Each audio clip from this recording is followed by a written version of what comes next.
That night, long after the house was quiet, I remained leaning on the sill of my bedroom window, looking down on the peaceful garden below and turning matters over in my mind. The night wind sighed and died away in faint puffs upon the trees. A midnight hush was falling upon everything, a midnight hush and something more. Great black clouds were banking up seaward, and the roses round my window were sending out heavy odors, such as flowers do before a thunderstorm. The air became sultry as the inky clouds banked higher and higher. Then the land wind fell altogether and dead silence ensued, in which I could hear the totoki berries opening on their little hinges, and a strange sound of a going in the high tops of the native trees in the plantation, while always the leaves of the aspens tossed and turned in sad unrest. It may have been the oppressiveness of the air that weighed me down with a vague presentiment of evil, though now I look back upon it I am inclined to think my feelings were owing to a strong antipathy to an evil thing.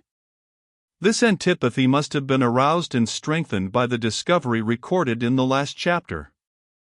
Crystal's dream had filled me with feelings even keener, I thought, than those which had taken possession of Ngaraki, for he, so I reasoned in my ignorance, had to do merely with inert stones, one sacred, others cursed, whereas I had to do with flesh and blood. I had little doubt that Crystal's dream was one of those strange instances of second sight which sometimes come to people who live pure lives in quiet places, where they are in close touch with the nature they can see, and in closer touch with the nature which they cannot see. The likeness of the face in the picture to the face of Cazadel was no mere fancied resemblance. It was striking. It was real. The details of the picture, too, were true to life, and such as no amount of study from books could produce. This I coupled with the knowledge that Crystal had never been away from home except for 7 successive years spent at school in Dunedin. I was driven to the conclusion that there was something in this dream, and, if something, why not everything? As I leaned over the windowsill I pondered many things deeply. Whatever might have been the reason of tracking us all the way from the tableland, the Mexican's presence in the sound appeared to me to be the speedy carrying out of the threat he had delivered in the dream. I could well understand that Crystal, with her high ideals and living energy, was of those women whose very existence is a nail in the coffin of the fiend in human shape whose glance first strikes the lily from your hand, and then the truth from beneath your feet. Consequently, on the one side deepened my love for this perfect woman with the eyes of night, and on the other blazed a terrible hate for her would-be destroyer. With these feelings I entered into the spirit of the brooding thunderstorm, and, knowing that sleep was impossible, I resolved to go out of the house, and take my thunder and lightning in the garden. I had always been fond of a thunderstorm, for in a land where there are few isolated trees and many bold mountaintops, the danger from lightning is very small, but on this occasion I welcomed it with a kind of vivid pleasure, as it was in strict accordance with my mood. Going downstairs, I found a mackintosh on the hatstand in the hall and put it on. Then, making my way quietly out of the house, I went round the veranda to see if Tiki was asleep. I was not surprised to find his mattress of straw unoccupied. He was on the war track. Probably he had slept by day, and was not watching the yacht in the interests of the little maiden. As I found my way onto the lawn I heard the first rumble of the thunder over the hills in the distance. The fan-like branches of the cedars were moving restlessly, as if the terrified air did not know which way to turn. I could just see their vague outlines against the blacker sky. While I stood listening to the ominous whispers of the cedar branches, a blinding flash lighted up the place, throwing the wall of pines above the plantation into clear relief. Then, some miles away, the thunder crashed and rattled among the hills. In the silence between the lightning and the thunder, however, I heard what I took to be a dog or a cat running softly on its 4 feet across the lawn from the plantation. My mood of dark hate blinded my usual wariness, and it never occurred to me that it might be something else. After the thunder came silence, and then another flash scribbled down the indigo sky into the hills, and, while it lighted my surroundings as clear as noonday, my glance happened to fall upon some gnarled, twisted, and charred remains of a patch of scrub which had lately been burnt, about 20 yards distant, and just midway between the plantation and the trees beneath which I stood. One of the grotesque fragments, a trifle thicker than the others, was twisted in such a peculiar way that its weirdness caught my attention, and when the flash had passed I sauntered carelessly towards it and waited. The peal of thunder was scarcely over when the vivid lightning streamed down again, and when I looked for the weird effect of the charred patch, it seemed to me that the grotesque-looking twist was gone. At the same instant something struck my hat behind, something which I mistook for the first large drop of the thundershower, and, dismissing the apparent change in the burnt-out patch of scrub with the passing explanation that it was owing to my change of position, I sauntered on towards the path that led out beneath the wall of trees into the fields of the valley. As I went I certainly thought it strange that one drop of rain should fall alone, and wondered vaguely what it was that had struck my hat during the vivid flash. Passing through the plantation and the wall of pines, whose leaves threw out a resinous odor in the sultry air, I turned and walked back along the outside of the plantation, intending to re-enter the enclosure by a small gap which led directly onto the lawn. As I drew near this, and flash after flash lighted up the place, I saw from time to time something, which at first I took for a post, standing in an open space some 30 paces away from the plantation. When I came nearer to it, however, the lightning's glare brought out the object in bold relief, and it looked more like a man standing bolt upright in the open field. The thunder now followed sharp on the heels of the lightning with a deafening crash right overhead, and the heavy rain came down without warning. Buttoning the mackintosh close up under my chin, I struck out into the field towards the spot where I had seen the object that had aroused my curiosity. When I calculated that I was fairly near it, I stood still and waited for the flash, for in the darkness I could see nothing.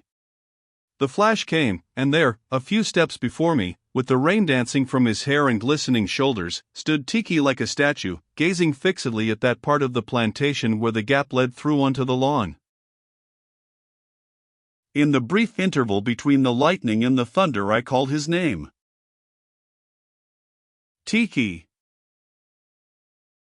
The words left my lips as the darkness clapped down like the door of a vault, and in the 2 seconds that ensued I listened and called again, but there was only the ready reply of the thunder breaking like an avalanche overhead.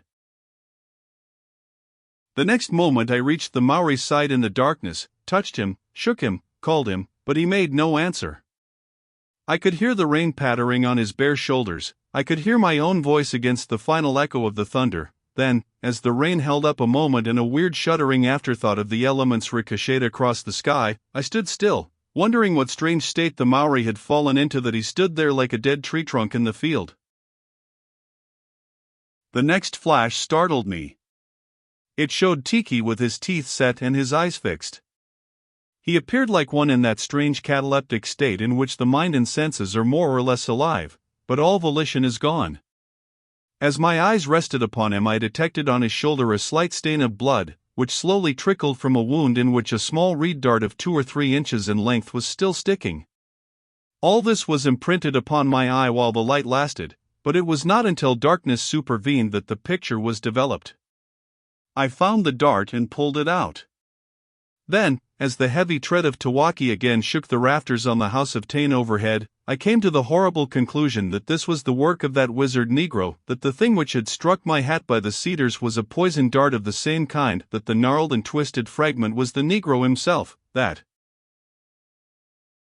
A shudder ended my train of reasoning.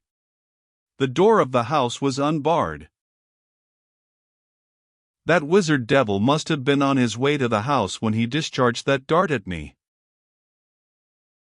With terrible thoughts surging through my brain, with the phantom cry of Kazadal, degrade the pure one, ringing in my inner ears, and the passing conjecture that he was now waiting with a boat on the beach for the return of his wizard minion with crystal, bereft of all volition like Tiki, I dashed across the space that separated me from the gap which led towards the house. No helping flash favored me on the way, and when I reached the trees I had to grope about for the opening. At last I found it and proceeded to make my way through, but, just as I reached the center of the plantation, the lightning forked down right onto the lawn and ran along the ground. For quite 5 seconds a dazzling light revealed the way onto the lawn, and in that brief space of time things happened which 5 seconds will not suffice to tell. Straight before me on a narrow path between 2 pine trunks, was the lithe figure of the hideous Negro in the act of groping his way through from the house as the lightning fell. In one hand he held a reed tube several feet long, and with the other he was feeling for the tree trunk on his right. Behind him I had a dim idea of a white-robed figure, but I did not shift my eyes from the Negro, for he saw me as soon as I saw him, and the tube was moving towards his wizened lips. With a spring I was onto him, and, catching the tube with one hand just as he set it to his lips, I turned it aside, gave him a violent thrust in the mouth with it, wrenched it away, and flung it on the ground. Then I gripped him by the throat, and it was just as we rolled back together into the bushes that the bright light went out, and our brief struggle went on in the darkness. It was brief, for I defy any man to hold a creature of that kind unless his hand, like Kahekadia's, could meet right round his neck. He twisted and turned like an eely fiend, wrenched his throat out of my grasp, and wriggled away, leaving me snatching at air and tree trunks. The thunder rolled off in an angry growl. As it ceased, the same wild laugh that I had heard before came from somewhere far away. Mistrusting that laugh, and thinking that the Negro was in hiding nearby, waiting to make a dash to snatch up his deadly weapon, I quickly scrambled towards the place where I had thrown it, and soon found it among the leaves in the darkness. Then I remembered the figure in white that I had seen following the Negro, and stood peering before me, listening and waiting for the next flash. I would have called, "Who's there?" but I knew it was best to preserve perfect silence with that wizard thing, for there was no telling what he might do with his infernal poison darts, even without a tube. However, I could not resist throwing out a gentle hint that I was prepared for him, and that his safest plan was to beat a retreat. Taking my revolver from my hip pocket, where I always carried one, I fired a shot up into the trees. It was answered by the hideous laugh from far away down the sound, but it followed so quickly on the report that I knew the author of that laugh, now a confessed ventriloquist, was near at hand. He was evidently waiting for the next flash to recover his tube which I held in my hand. The flash came, and the sight it revealed I shall never forget. There stood Crystal in the path before me, draped in her night garments soaked through and through. Her long black hair, in which flashed countless diamonds of rain, fell loose about her like a veil. Her mysterious eyes, now like polished obsidian, were fixed in a glassy stare. Her face was set and pale, like a piece of beautiful marble.